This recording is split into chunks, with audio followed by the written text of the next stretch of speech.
Welcome to Tales from the Steps. So, if you're joining us today, we are going to start chapter 2 of the Spider Stampede. Chapter 1, if just to refresh everybody's memory and to do a quick recap, this book is about two brothers, Josh and Danny, who are identical twins, one who loves spiders and nature, and one who does not. So, chapter 1, we got introduced to the brothers a little bit, introduced to their dog, whose name is Piddle. And by the way, this is our Lucero dog here named Lucky, so he's going to join us for story time today.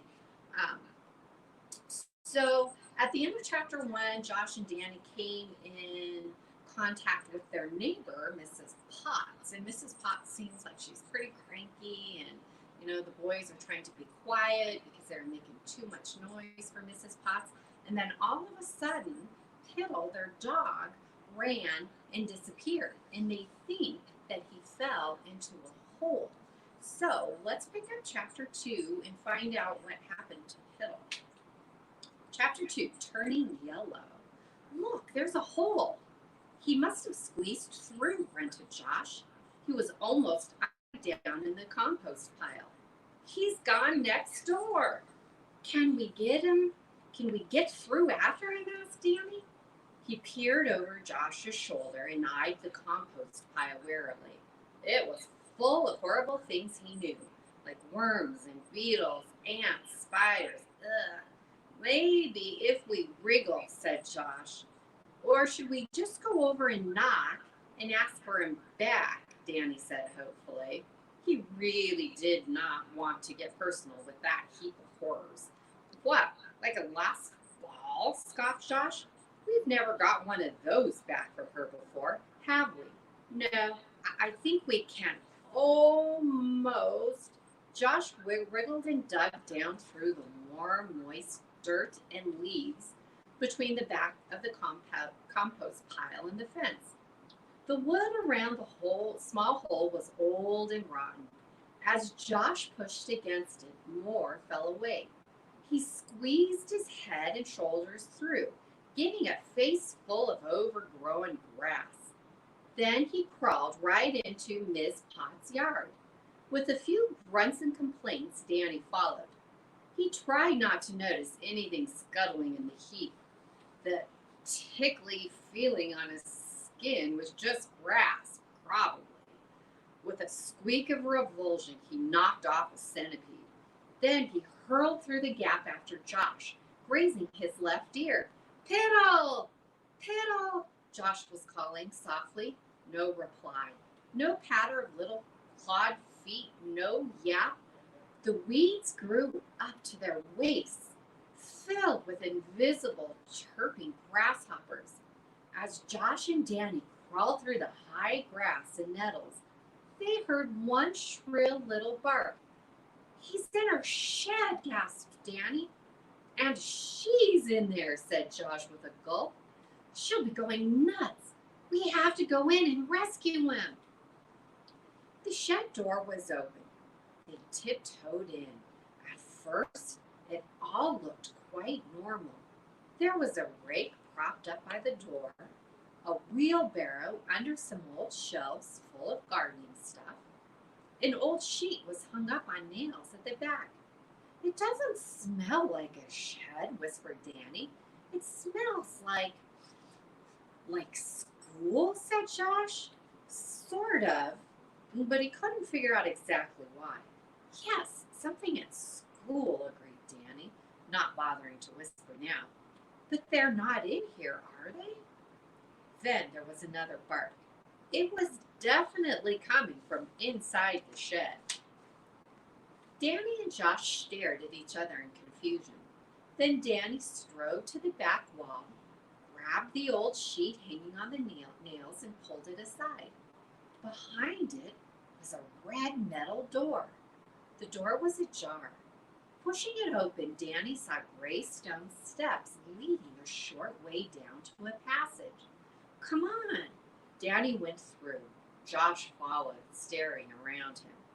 Wobbly metal panels. Corrugated iron, thought Josh. curved up over them in an arch. At the end of the passage was a well-lit room as big as their bedroom and Jenny's put together. And in the middle of it, right ahead of them, was a sort of square plastic see-through tent. And in the middle of that was Piddle. The room smelled strange, very strange. It still reminded him of school, like the room where they did science. And there was a hissing noise. Piddle was standing very still with a fur on his back sticking up. He was scared. "It's all right, Piddle, we found you," said Danny. And pushing the plastic sheeting open, he went into the strange tent. Josh gave a swift glance around, noticing some old machinery and a kind of glass booth glowing green off to the left. He hurried in after Danny. "Come on, let's get out of here. It gives me the heebie-jeebies," he said. Danny gathered the shivering Piddle up into his arms. Then the hissing got louder. Something cool sprayed across their bare legs. "What was that?" gasped Danny. "Don't know, don't care. Let's go," replied Josh. They pushed out of the weird tent thing. Suddenly, Miss Potts' voice rang out. "Who's that? Who's in my lab?" Danny grabbed Josh's arm. They hurtled back along the dark, damp passage. "Hey, stop! Come back here," yelled Miss Potts. They could hear her thumping across the wooden floor of the weird secret room behind them. Josh and Danny leapt up the steps, two at a time. Piddle yelped excitedly over Danny's shoulder. His ears were flapping around him, and his pink tongue was hanging out. "Stop! I know who you are," bellowed Miss Potts. Danny, Josh, and Piddle almost fell into the garden. Miss Potts' bony hand swatted the sack curtain aside behind them. "Run!" gasped Danny. "Run!"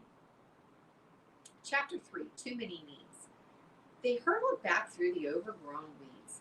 They shoved Piddle under the fence and scrambled after him as fast as they could go. Back on their own side, they didn't stop running.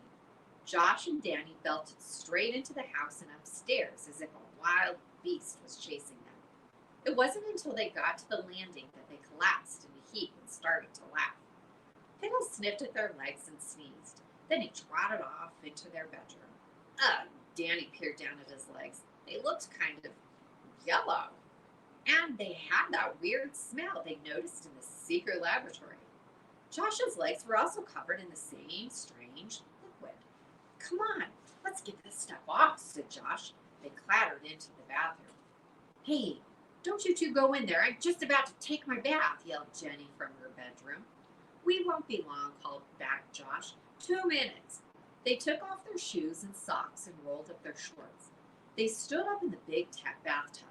"What is this stuff?" Danny wrinkled his nose. "Whatever it is, it's coming off," said Josh. He grabbed the shower attachment but dropped it. Then the bath started to grow. Its curved metal rim suddenly shot high up beyond their heads. The flat base with its little square of anti-slip bumps suddenly stretched out beneath them and around them until it was the size of a basketball court, and the bumps were small hills. "Ah!" commented Josh, and Danny agreed. The plug was now the size of a playground merry-go-round. It was hanging off a chain that wouldn't have looked out of place attached to the anchor of a warship. "Ah!" added Josh. Danny went along with that. At last the growing seemed to stop. They were in the vast white valley of a bathtub. "What's going on?" whimpered Danny. "What happened to the bathtub?"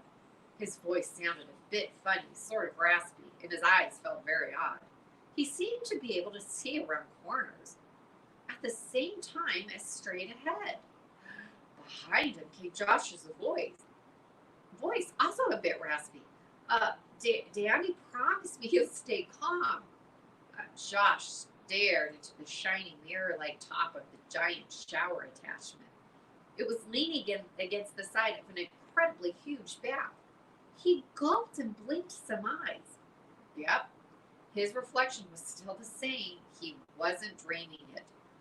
What is that? Danny found himself moving rather smoothly and swiftly, he thought, toward a huge round well. Above it rested the immense plug on its gigantic chain. The top of the plug was also shiny and mirror-like. In it, Danny saw something huge and hairy and standing high on 8 legs. It had 8 eyes and a rather surprised expression, and it must be right on top of him. Josh, get it off! Get it off! Get it off me! Screamed Danny, freaking out. The spider was freaking out too. It waved its hairy legs wildly in the giant plug mirror just beyond the giant plug hole. I can't get it off you dingbat, shouted Josh. It is you! Danny's mandibles quivered. He looked around. He saw yet another spider over by the shower head, where Josh's voice was coming from. His 8 eyes rolled up. At least 16 knees went weak. Then, in a tangle of legs, he fainted. Wow, that was exciting. I thought the bathtub was getting huge, but in fact, Josh and Danny were shrinking into the size of small spiders, so the bathtub seemed really big. Okay, so whatever was going on in Mrs. Potts' secret science lab has changed Josh and Danny into spiders. So I'm really looking forward to chapter 3 next week, called A Hairy Experience. Thank you so much for tuning in to Spider Stampede today. Have a great afternoon, and please come back next week. Bye.